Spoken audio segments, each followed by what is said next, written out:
ஸ்ரௌதத்மார்த்தாதிகம் கர்ம நிகிலம் ஏன சூத்ரிதம் தஸ்மை சமஸ்த வேதார்த்த விதே விகணசே நமக.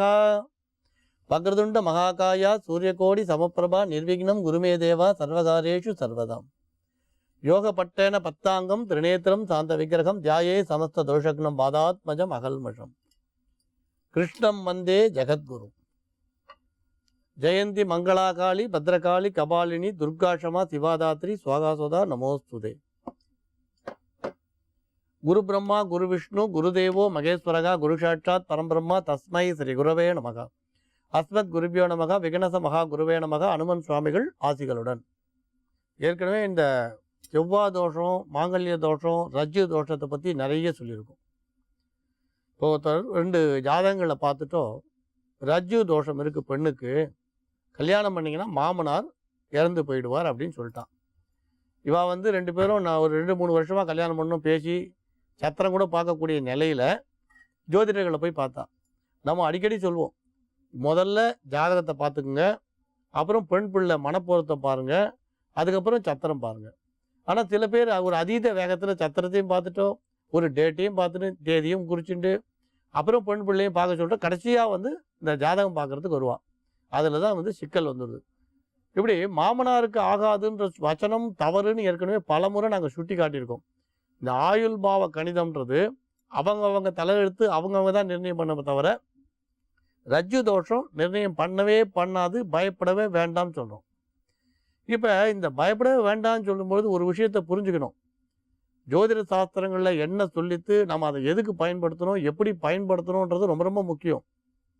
இப்போ ஒரு விஷயம் சொல்கிற பாருங்கள், அந்த காலத்தில் உங்களுக்கு வீடு கட்ட கார்பரேஷனில் நீங்கள் அலாட்மெண்ட் வாங்கும்போது முன்பக்கத்தை விட பின்பக்கம் அதிக இடம் விடணும்னு சொல்லுவாங்க. முன்பக்கத்தை விட பின்பக்கத்தில் அதிக இடம் விடணும். அப்போ அந்த ஓய்வு பெற்ற ஒரு அதிகாரியை கேட்டேன், ஏன் இப்படி சொல்கிறான்னு.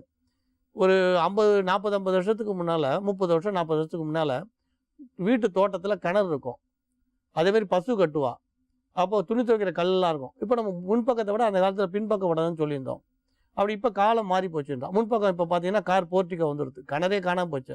இப்போ வீட்டில் கிணறுன்றதே இல்லை நினச்சிக்கோங்க. அப்போ அந்த காலத்தில் வந்து கிணறு இருக்கும்போதும் மாடு கட்டும் போதும் பின்னால் இடைவெளி விடணும்னு சொன்னான். ஆனால் இப்போ காலம் மாறினவுடனே ரூல்ஸ் அண்ட் ரெகுலேஷன் எல்லாம் இப்போ மாறுறது. அது மாதிரி எதுக்காக சொன்னால் ஏன் சொன்னான்றதை புரிஞ்சுக்கணும்.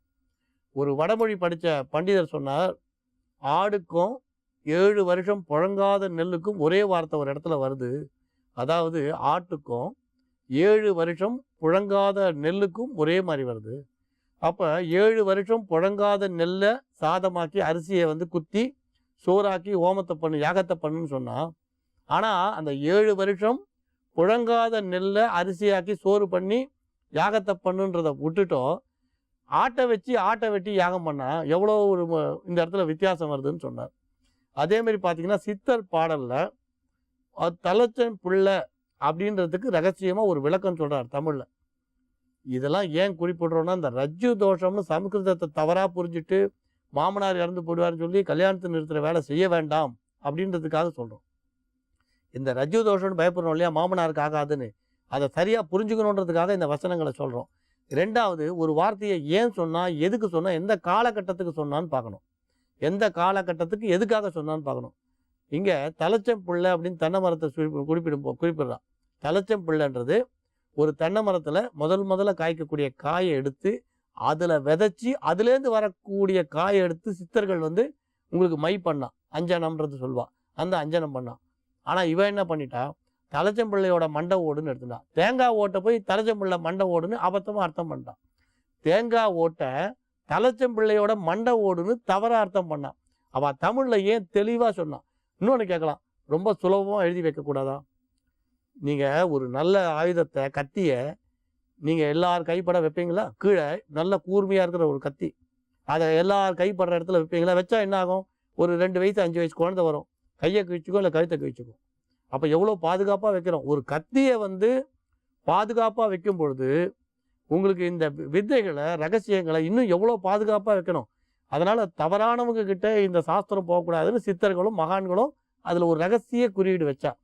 அப்போ தலைச்சம்புள்ள மண்டை ஓடுன்றது தலைச்சம்புள்ள தேங்காய் ஓட்டை மண்டை ஓடுன்னு அர்த்தம் பண்ணிட்டு சுடுகாட்டில் போய் தலைச்சம்புள்ள மண்டை ஓட்டை தேடினா எவ்வளோ முட்டாள்தனம், அவ்வளோ தப்பாக போயிடும். நாம் தமிழை சரியாக புரிஞ்சுக்கணும். இன்னும் சொல்ல போனால் பள்ளிக்கூடத்துலேயே இதுக்கான விளக்கங்கள் நிறைய கொடுத்துருக்கா. அதை நம்ம படிக்க தவறிடும். இரட்டர மொழிதல்னு சொல்லுவான். ஒரு வார்த்தைக்கு 2 விதமான அர்த்தம் இருக்கும். அதை நம்ம நன்னா புரிஞ்சுக்கணும். நல்ல கவித்துவம் எல்லாம் செய்வோம். மூடி திறக்கின் முகம் காட்டும் அப்படின்னு சொல்லுவான். ஆடி குடத்தில் அடங்கும் மூடி திறக்கின் முகம் காட்டும்.